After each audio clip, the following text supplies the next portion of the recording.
अतीक भाई मुझे एक बात बताइए, मेरी बात रखने दी जाए। जी जी प्रेम शुक्ला जी बात मेरी बात रखने दी जाए। देखिए, बहुत जो वहां पर जो उत्तर प्रदेश के अपराध का अतीक अहमद के अतिरिक्त भी आप एनसीआरबी के आंकड़े देखिए। 2016 में महिलाओं के विरुद्ध 59,853 अपराध हुए थे, जो कि 2021 में घटकर 49,385 हो गए। 10,000 अपराध, आबादी बढ़ रही लेकिन अपराध घटता है। वर्ष 2019 में आप देखेंगे तो उसके बाद बच्चों के विरुद्ध जो अपराध का क्राइम रेट है उसमें भी इसी तरह से उत्तर प्रदेश 28वें स्थान पर रहा, और उसमें जो है अपराध के मामलों में 20% के आसपास गिरावट आई। इसी तरह से साइबर थानों के जो अपराध है उनकी भी संख्या में कमी आई, हत्या की संख्या में कमी आई। तो लगातार संख्या में भी कमी आई और अपराधियों के खिलाफ लगातार कार्रवाइयां हुई। मुख्तार अंसारी को पंजाब के जेल से लौटने में डर लग रहा था, अतीक अंसारी को साबरमती जेल से लौटने में डर लग रहा है, जबकि यही Atiq Ansari chief justice Allahabad high court के गाड़ी के साथ इनके कारवां के लोग बदतमीजी कर देते थे और एफआईआर नहीं होती थी। तो ये किस बात का प्रतीक है, किस बात का प्रमाण है? इस बात का प्रमाण है कि योगी आदित्यनाथ जी के कार्यकाल में अन्य कार्यकालों की तुलना में सुशासन आया है, विशेषकर सपा बसपा के कार्यकाल की तुलना में, और उसमें और अधिक सुधार के लिए सतत कार्य हो रहा है। ठीक है, मैं जैन साहब के पास इसी सवाल के साथ चलता हूं। जैन साहब, प्रेम शुक्ला जी का दावा तो ऑब्वियसली एक पॉलिटिकल दावा है, वो भारतीय जनता पार्टी के राष्ट्रीय प्रवक्ता है। क्या आज ग्राउंड पर आप ये महसूस कर रहे हैं, उत्तर प्रदेश के पूर्व डीजीपी हैं, कि हाँ सिचुएशन जो पहले यही पुलिस थी जिसके 24 अधिकारियों को निकाला गया क्योंकि अतीक अहमद और उसके खानदान की पिछले कई सालों में लगातार मदद कर रहे थे, क्या ये जो दावा प्रेम शुक्ला जी कर रहे हैं इसमें दम है? दम है इसमें। ये तो नेशनल क्राइम रिकॉर्ड ब्यूरो ने आंकड़े जारी कर दिए हैं। मर्डर्स में गिरावट है, जो दंगे होते थे पहले प्रदेश में जिससे हिंदू मुस्लिम दोनों प्रभावित होते थे, आज की तारीख में मैं देखता हूं मुस्लिम जो हैं वो हिंदुओं के जुलूस को वेलकम कर रहे हैं, हिंदू मुस्लिम्स के जुलूसों को वेलकम कर रहे हैं। यही हमारी पुरानी परंपरा रही है। तो ये तो आज की तारीख में कहीं कोई दंगे फसाद नहीं है। कोई अगर बदतमीजी करने की कोशिश करता है, कानून को अपने हाथ में लेने की कोशिश करता है, सख्त से सख्त कार्रवाई उसके खिलाफ होती है। मुख्यमंत्री जी का आदेश है, हिंदुओं के खिलाफ भी कार्रवाई हुई है, मुस्लिम्स के भी खिलाफ कार्रवाई हुई है।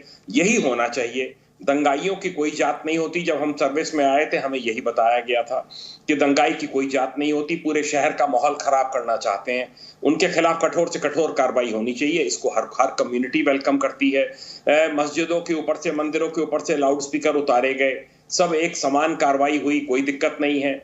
जो जुलूसों के लिए एक लेट डाउन है कि कोई नया रूट परमिट नहीं होगा, वो हर के लिए अलाउ किया जा रहा है, हर के लिए हर पर लागू है। शांतिपूर्वक सब काम चल रहे हैं। देखिए, इस समय प्रदेश में बेरोजगारी दूर करना, बाहर का इन्वेस्टमेंट आना, ये सब यहाँ के यूथ की और सब लोगों की प्रायोरिटी है और उस दिशा में कार्य हो रहा है। जो माफियाज के खिलाफ एक्शन हो रहा है, मैं इसको नंबर 1 माफिया कहूंगा उत्तर प्रदेश का। मेरी कभी तैनाती नहीं रही प्रयागराज जोन में, पर मैं आपको बता दूं कि इससे बड़ा कोई, इससे खूंखार कोई माफिया नहीं था। जो इसके खिलाफ कार्रवाई हो रही है, इसको पूरे उत्तर प्रदेश के अपराधी देख रहे हैं, पूरे उत्तर प्रदेश के माफिया देख रहे हैं और भय से कांप रहे हैं कि अगर हमने कोई अपराध किया तो हमारे साथ भी यही हश्र होगा। और यही पुलिसिंग का मापदंड होना चाहिए। ठीक है, मैं सीधे यहां से चलता हूं अतीकुर रहमान साहब के पास। अतीकुर रहमान, रॉबिन हुड बन जाते हैं लोकल गुंडे, गली की गुंडाई से शुरू होता है, फिर वो धीरे धीरे बढ़ता है, राजनीतिक संरक्षण मिलता है, वो रॉबिन हुड बन जाते हैं। और ऐसे माफिया ज्यादातर किसके वोट को पकड़ते हैं? वोट बैंक किसका होता है उनके पास? अल्पसंख्यकों का। अल्पसंख्यकों में भी किसका? माइनॉरिटी का। क्या कभी आप बीजेपी को आलोचना करने के अलावा कभी आपने इसके बारे में सोचा है कि ऐसा क्यों है, ये भारत की वोट बैंक की रियलिटी क्यों है? अतीकुर रहमान साहब जी, बहुत अच्छा प्रश्न है दीपक जी आपका। और मैं क्योंकि मुंबई से आता हूं, हमने एक ज़माना देखा है भाईगिरी का, एक ज़माना देखा है दादागिरी का उससे पहले, और यूपी के हमने दबंगों की भी बातें सुनी है, किस्से कहानियाँ, बाहुबलियों की भी किस्से कहानी सुनी है। मैं एक आश्वासन देना चाहता हूँ आपको दीपक जी, और एक आश्वासन आपके पैनलिस्ट से लेना चाहता हूँ। आश्वासन मेरा ये है कि अतीक अहमद जैसे हिस्ट्री शीटर के लिए या कोई भी इस किस्म के मुंह बोले बहुबालियों के लिए कभी भी आप, जो आपने हमको नाम दिया माइनॉरिटी वोट्स, अल्पसंख्यक, इनकी तरफ से आप कभी भी, ये मेरा आश्वासन है आपको और देश को आश्वासन है, ऐसे हिस्ट्री शीटर्स के लिए, क्रिमिनल्स के लिए आपको कभी भी हमारी कम्युनिटी की तरफ से कोई अधर्म संसद नहीं मिलेगी कि इनको गिरफ्तार ना सिर्फ किया सर जाए, तन से जुदा सुनने इनको को मिल छोड़ जाएगा दिया जाए, अतीक या भाई, खबरदार इनके सिर्फ खिलाफ तन, FIR सर हो। तन से जुदा सुनने को मिल जाएगा। हाँ, ये सर तन से जुदा जो वाला मामला है, इसको अगर इसके साथ आप जोड़ना चाहते हैं तो आप जोड़ दीजिए, मगर आप इसको पैरेलल स्पेस नहीं दे पाएंगे। मतलब वो ये आप spontaneous कहेंगे होता है, ये सर से सॉफ्ट, जुदा मैं सर उसका तन से समर्थन जुदा नहीं की कर जो रहा हूं। मांग है, जो नारे लगते हैं शुक्रवार के दिन जुम्मे के बाद, वो सॉफ्ट, वो बहुत सॉफ्ट लाइन है, ये कहेंगे? पूरे पैनल को दिखाइए, ये कहेंगे आप? वो स्पॉन्टेनियस है। अच्छा, वो स्पॉन्टेनियस है सर, और जो तन भी से दे जुदा रहा है, spontaneous वो है। इंसानियत का दुश्मन है, मुसलमानों का दुश्मन है, कौन? दीन इस्लाम का दुश्मन है। कौन है जो सर तन से जुदा कहता है? जो भी ये नारे देते हैं, यस, वो इंसानियत के दुश्मन है, दीन इस्लाम के दुश्मन है। ठीक है, प्रेम मैं शुक्ला जी पहले कई इंसानियत बार के कह दुश्मन है, चुका जो सर तन से सलमान जुदा रश्दी नारे पर देते हमला करने हैं। वाला मेरे ख्याल से इंसानियत कई का सर दुश्मन तन है। से जुदा हो चुके हैं भारत में। मतलब ये कह रहे हैं सलमान रश्दी पर हमला करने वाला इंसानियत का दुश्मन है।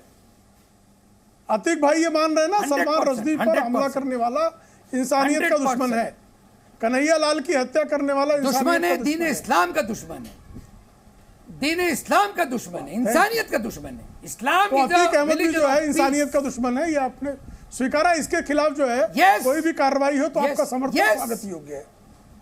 मतलब इसके खिलाफ सर, जितने आप बुलडोजर फांसी गिराए गए के सही है, साथ इस कानून- मामले में जितने भी बुलडोजर चलाए गए वो सही है। अतीक और रहमान साहब, जितने भी बुलडोजर अतीक अहमद मामले में चलाए गए वो भाई, सही है, अगर- ये कहेंगे आप? क्योंकि वो तो दीन इस्लाम का अगर दुश्मन है भाई। बुलडोजर अतीक अहमद तो politics को- इस्लाम का भी दुश्मन है, आपने कह दिया, डिक्लेयर कर दिया।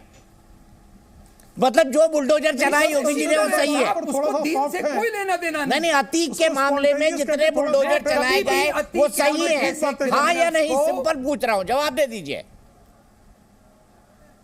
अतीक अहमद जैसे हिस्ट्री शीटर क्रिमिनल्स को मैं मुसलमान मानूंगा ही नहीं। नहीं, ये क्या बात हुई सर? मुसलमान तो है, वो इस्लाम उसी के नाम दायरे में ना, आते ही एक मिनट, नहीं। मेरे सवाल का जवाब नहीं दे रहा। अतीक अहमद को आपने कहा कि मुसलमान है ही नहीं, मुसलमानों का दुश्मन है, दीन इस्लाम का दुश्मन है, तो उसके खिलाफ जो बुलडोजर चलाए गए हैं हाल ही के दिनों में प्रयागराज में, वो बिल्कुल सही है। इसके लिए योगी जी को तारीफ कर दीजिए, धन्यवाद दे दीजिए। अगर बुलडोजर पॉलिटिक्स कॉन्स्टिट्यूशनल है, अरे पॉलिटिक्स मान की बात लीजिए क्या है। कर रहा हूं? अभी पॉलिटिक्स आ गई इसमें। अभी आप कह रहे थे अतीक अहमद दीन अच्छा, इस्लाम का मोनू दुश्मन मानेसर के है। लिए बुलडोजर चलेगा, मोनू मानेसर के लिए बुलडोजर चलेगा। प्रेम शुक्ला जी कहेंगे कि वो हिंदुत्व का दुश्मन अरे, है, अब तक इस सनातन का मिनट दुश्मन में है। आपने गियर बदल दिया। मानेसर, कोई भी illegal जिसके लिए structure को अधर्म चला संसद देंगे। हुई, कोई भी संपत्ति कुर्क होने की बारी आ गई तो चला देंगे, निश्चित मोनू चला देंगे। मानेसर कोई की गिरफ्तारी exemption होगी, उसके लिए कोई कोई अधर्म exemption संसद नहीं नहीं है। होगी। उस अधर्म संसद के आगे प्रशासन झुकेगा नहीं। बोलिए प्रेम अधर्म शुक्ला जी। संसद एक ही होती है जो मैंने आश्वासन जमीयत दिया आपको। इस्लामी करता है। अधर्म संसद जमीयत इस्लामी करता है, तबलीगी जमात करता है, मैंने जिसमें आपको इंसानियत आश्वासन के कत्ल दिया की योजनाएं कि बनती अतीक अहमद हैं, के जिसमें लिए डॉक्टर कोई जाकिर नाइक अधर्म जैसे संसद लोग नहीं पैदा होगी। होते हैं। कोई मुसलमान आपकी अतीक औकात हो तो अहमद के करके लिए देख नहीं लेना। खड़ा होगा कि उसकी गिरफ्तारी आपकी ना हो। औकात हो तो करके देख आप ले। मोनू मानेसर के मानेसर के लिए ये आपकी बात औकात कहेंगे? हो तो करके देख ले। नहीं कहेंगे। ये वो जमाना नहीं है कि देख याकूब मेमन की जो है शव यात्रा में देख आप लीजिए। अल्लाह अकबर का नारा निकाल आगे के अपनी निकलेंगे। औकात पर अगर ये। आपकी औकात हो तो कर लीजिए। दीपक जी आगे अपनी औकात पर औकात आप आपकी इनसे हो तो कर माफी लीजिए। मंगाइए। ये आप देखिए, इनसे चूंकि अब माफी, भारत का ये नागरिक जाग औकात गया की है। बात लेके आ गए। भारत का नागरिक जाग गया, मोनू जागृत हो मानेसर गया की है। गिरफ्तारी वो होगी मजहबी या अपराधियों को नहीं भी माफ होगी? करने के लिए तैयार नहीं है। हो गया मोनू भाई? मानेसर सनातन का दुश्मन है या नहीं है? सनातन का दुश्मन कहां से आ गया अतीक भाई? अभी कोई भी आपने गियर इंसानियत बदल का दिया। दुश्मन इंसानियत का दुश्मन है। हाँ। कोई भी अपराधी जो है वो मानवता का दुश्मन होता है। आप उसके लिए स्पेशली जो है मोनू मानेसर ही क्यों दिख रहा है? मैं तो आपसे गिरफ्तारी ये कब पूछ रहा हूँ, होगी? दाऊद इब्राहिम इंसानियत का दुश्मन है कि नहीं है? छोटा शकील जुनैद और इंसानियत का नासिर दुश्मन को है कि इंसाफ नहीं है? मिलेगा। टाइगर मेमन इंसानियत का दुश्मन है कि मोनू नहीं मानेसर है? ने याकूब उनको मेमन जिंदा इंसानियत का जलाया दुश्मन है। है अतीक और कि नहीं रहमान साहब, है? जवाब और एक याकूब मिनट, मेमन एक की मिनट, शव एक यात्रा मिनट, में जो अतीक लोग और गए, अतीक वो और रहमान इंसानियत साहब। के पोल दुश्मन है कि बदल नहीं? रहे हैं। अरे प्रेम शुक्ला जी, मैं एक बात नहीं, ये कहना चाहता हूँ। बताइए। Zee